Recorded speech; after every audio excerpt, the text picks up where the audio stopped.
À gauche, on va le faire en français, ce sera mieux.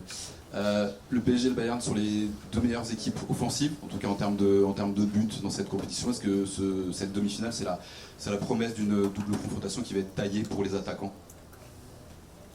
Non, c'est au contraire, clairement. S'il y a des équipes qui attaquent très bien, il faut savoir comment défendre. Et ce sera la clé. Ce sera la clé, attaquer, profiter d'attaquer de la meilleure manière et savoir défendre ce type d'équipe. Ce que c'est clair, c'est que c'est un match attractif pour tous les supporters, n'importe quelle que soit l'équipe, et des équipes qui sont en train de faire une très bonne saison. Bonjour Louis, Clara, TNT Sports Brasil. On parle beaucoup de cette montée de puissance de PSG dans cette fin de saison. Je sais qu'à court terme, l'objectif c'est de gagner tous les matchs, mais à quel point cette montée de puissance s'est planifiée au début de la saison? Je pense que ce sont des choses très simples. Tous les entraîneurs, on cherche d'arriver à les moments et à la partie finale de la saison dans les meilleures conditions.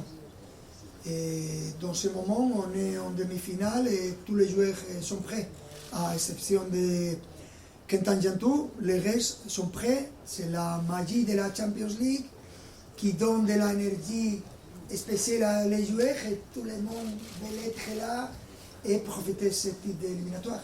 C'est très positif pour les entraîneurs. Les restes, si tu arrives mieux ou pire, ça dépend de beaucoup de choses. Ce n'est pas une chose à l'hasard. Et dans ce moment, c'est clair que nous sommes dans un très bon moment et on est content que ce soit comme ça. Bonjour coach Geoffroy pour Radio France. Tous les supporters qu'on a croisés aux abords du campus sont très confiants pour cette demi-finale. En gros, le discours c'est qu'il ne peut rien arriver au Paris Saint-Germain. Est-ce que vous aussi vous pensez qu'il ne peut rien vous arriver face au Bayern? Merci. C'est que normalement montre les supporters, c'est la confiance que leur donne l'équipe et c'est positif. Mais les personnes qui on est professionnels, et je me répète, tous les derniers éliminatoires, pour moi il n'y a pas de favori dans ce type de match. C'est la même chose contre Chelsea ou contre Liverpool, les deux derniers éliminatoires qu'on a joués. Et quand tu arrives à ce type de match, les petits détails seront importants et il faut être prêt pour n'importe quel que soit les scénarios et on mérite d'être là et on est confiant, mais en même temps on sait de la difficulté de jouer contre les Bayern. Bonjour coach, tout au fond, Arthur Perrault, RMC. On l'a dit et répété, donc le Paris Saint-Germain va disputer sa 3e demi-finale consécutive. Est-ce qu'avec cette régularité que le Paris Saint-Germain n'avait jamais connue, on peut dire que le PSG fait aujourd'hui partie des grands d'Europe comme le Real Madrid ou encore le Bayern Munich, avec cette régularité? Merci. Ça dépend de vous, c'est à vous de dire ça ou pas. Et ce que je peux dire, que c'est un vrai plaisir et je pense que c'est très mérité. Les 3 dernières années, si je me rappelle de la première demi-finale qu'on a joué contre Dortmund, on a frappé 6 fois les buts. On a fait de tout pour arriver à la finale, mais Dortmund il a gagné les 2 matchs. Ils ont mérité d'être là. Et après ça, on est content de ce qu'on a fait, mais pour être ici beaucoup de temps, tu as besoin d'être très ambitieux, c'est que je pense qu'on est en tant qu'équipe et on veut aller un petit plus loin. Bonjour, Philippe Sanfranche pour RTL. Ces 2 matchs contre le Bayern, évidemment l'enjeu numéro 1 c'est d'aller en finale, mais il y a un autre enjeu qui est plus dans l'imaginaire de tous les amoureux du foot, c'est la confrontation entre les 2 équipes les plus impressionnantes, les plus fortes offensivement sur la saison. Est-ce que pour vous, ça, c'est un enjeu supplémentaire? Est-ce qu'il y a une excitation spéciale de se dire, de ressortir vainqueur de cette confrontation prestigieuse? Mais ce n'est pas seulement les dates offensives. Si tu regardes les dates défensives, les stats défensifs et offensifs, ce sont les 2 meilleures équipes d'Europe Peut-être Arsenal a fait incroyable cette saison, un incroyable boulot, mais en termes de régularité, Bayern est un petit peu avant de nous parce qu'ils ont eu beaucoup de bons résultats, ils ont perdu seulement 2 matchs, mais si on parle en termes de ce qu'on montre en tant qu'équipe, nous sommes là-dessous. Il n'y a aucune équipe meilleure que nous. Et je l'ai dit, après ne pas qualifier dans la phase de Ligue les 8 premiers matchs, je vous dis, je ne vois aucune équipe meilleure que nous. Et dans ce moment, je me répète, et je pense qu'on a beaucoup de respect pour les grandes équipes, comme on a eu avant comme Liverpool, avec Liverpool et Chelsea, et aussi avec Bayern de Munich. Beaucoup de joueurs de très haut niveau, un entraîneur qui savent prendre les meilleurs sur les individualités pour former une vraie équipe, et je pense que c'est une demi-finale apassionnante. Bonjour, Alice Lefebvre pour l'AFP. Il y a quelques incertitudes au milieu entre Vitinha, Zaïre Emery, Ruiz. Qu'est-ce qui vous fera prendre la décision pour les 3 joueurs que vous allez aligner au milieu? Merci. La loterie, demain ce sera la loterie. Je ferai comme ça, tout le monde est prêt, je suis très content, n'importe quel que soit le joueur, tout le monde est prêt, et ça représente que demain je ferai comme d'habitude. C'est que je pense que ce sont les meilleurs joueurs pour démarrer les matchs. Mais faites attention que pour gagner cette demi-finale, on va avoir besoin de tous les joueurs qui peuvent jouer. Et dans ce cas-là, je pense qu'on est plus que prêt. Loïc Tanzi pour l'équipe. On a beaucoup parlé donc de l'offensive pour le Bayern Munich. Ils ont 2 ailiers très offensifs avec Diaz et Olise. Est-ce que ça peut changer un peu la manière de jouer d'Hakimi et de Nuno Mendes qui eux aussi normalement sont très offensifs? Est-ce qu'ils peuvent rester un peu plus défensifs pour ce match-là? Merci. Qu'est-ce que tu penses? Que vous n'avez pas choisi. Tu penses qu'on a gagné les Champions League les dernières années avec Nuno et Hakimi en défense? Non, ils doivent défendre, et très bien, parce que ce sont ce type de joueurs face à eux, mais il faut attaquer plus que défendre si nous voulons gagner. Et demain, on va essayer de le faire, mais on sait de ces difficultés et il faut savoir défendre. Mais on n'a pas à négocier, on veut gagner ce premier match et on veut gagner le deuxième, n'importe quel que soit le résultat de les premiers. Bonjour coach, juste là, milieu de Capi, PSG comme ici, vous l'avez dit précédemment, les joueurs sont très motivés au moment d'aborder ces gros rendez-vous. Comment vous fonctionnez quand c'est comme ça? Est-ce que quand il y a des gros matchs qui arrivent, est-ce que vous faites des causeries du coup plus courtes, plus longues, ou est-ce que vous laissez quand même une part d'autogestion à votre groupe? Aujourd'hui, la causerie l'a fait Raphaël Paul, comme d'habitude. Ça dépend de ce que nous cherchons. Mais le travail de l'entraîneur, c'est plus quand tu joues contre une équipe qui n'est pas motivante, et je ne vais dire aucun nom. Quand tu joues la Champions League demi-finale, il ne faut pas l'entraîner.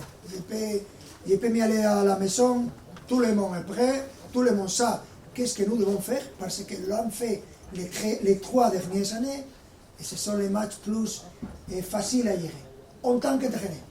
C'est vrai que si il faut avoir un entraîneur pour calmer, pour au rapport de motiver et de chercher à exciter, c'est tout au contraire. C'est de calmer, c'est de relaxer, c'est de voir les choses que nous faisons bien et de rester calme. Ça, c'est plutôt les calendriers, non? Bonjour coach, Giovanni Castelli pour la chaîne L'équipe. Vous avez un peu parlé de Vincent Kompany, c'est un jeune entraîneur qui est en train de se révéler au haut niveau. Quel regard vous portez sur lui? Et nous en France, on a une tendresse particulière pour Michael Olise du côté du Bayern. Qu'est-ce que vous pensez de ce joueur? Est-ce que c'est un joueur qui vous plaît? Non, j'aime tous les joueurs de Bayern de Munich, non seulement Olise. Tous les joueurs, j'aime. Ce sont individuellement très haut niveau. Toutes ces joueurs internationaux et en tant qu'équipe, ils ont montré leur niveau. Et Vincent Kompany, c'est un entraîneur de très haut niveau. Il a montré ça à Inglaterre. Il est ces derniers...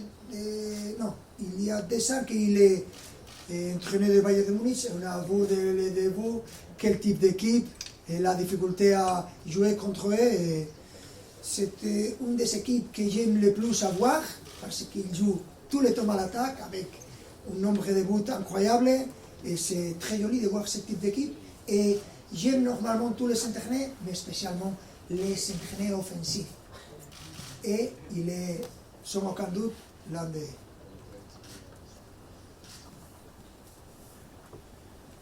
Hello, Coach Hugo Ramirez from Televisa Univision. Obviously, we see a great run of your team in Champions League, obviously Ligue 1. But what can you say is different in this journey to win the UEFA Champions League for a second time in a row? That we know that it's very complicated. What would you say you see different on your team from last year compared to this year? Thank you, Coach. Well, it's something different because the first one it was like a relief for everybody in Paris, and now it's a different history. It's a motivation for us, really motivation, because making history was great, but we are hungry and we want to improve our level. I'm excited to play that match, to play those 2 matches, and looking forward to starting the match tomorrow. Coach, bonjour, c'est João Venturi, SBT Brasil. Je voudrais demander sur Marquinhos. Il a joué 12 fois pour la Ligue 1. Et demain, peut-être c'est le 13 match pour la Ligue des Champions. C'est pourquoi tu l'utilisais plus la Ligue des Champions que pour la Ligue 1. Pourquoi Marquinhos a joué plus la Ligue des Champions que la Ligue 1? Merci. Parce qu'on a besoin de tous les joueurs pour affronter ce que sont, ou pour chercher à être compétitif dans les 2 compétitions qu'il reste. Et il faut savoir gérer la charge de minutes. Normalement, quand nous prenons ce type de décision, ça représente qu'on a contrôlé individuellement chaque cas. Et Marquinhos, il est un joueur de très haut niveau, avec beaucoup d'expérience. Il est le capitaine, il est un joueur très important pour nous. Et chercher à trouver la meilleure version de Marquinhos dans les moments et dans les matchs plus importants, je pense que ça a été clair pour nous. Et je pense qu'on a apprécié ça pendant la saison, et je pense que Marquinhos aussi.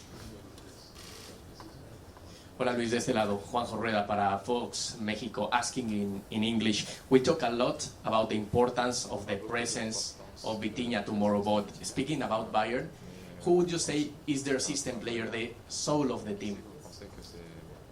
Ici, Kimmich, Harry Kane, Musiala, Olise, Luis Díaz, Leimer, Upamecano, Tah, Neuer, Stanisic,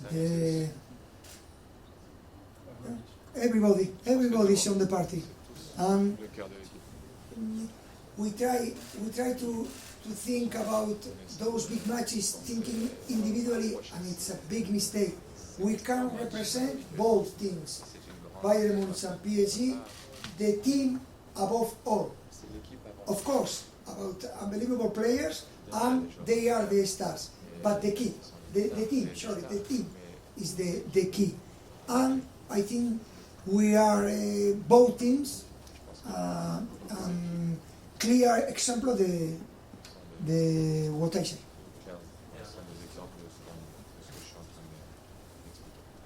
Hola Luis, hablábamos con Kvara, que aquí en Francia empiezan a llamarlo Kvaradona, como en Nápoles.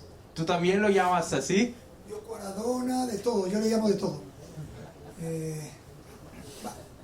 Es un mote muy original y muy bonito de Nápoles, y es siempre bonito acordarse de Maradona, acordarse de una ciudad como Nápoles y de un club como Nápoles.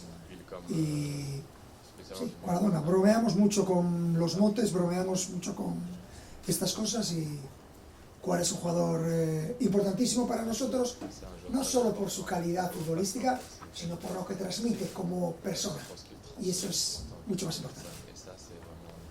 Merci.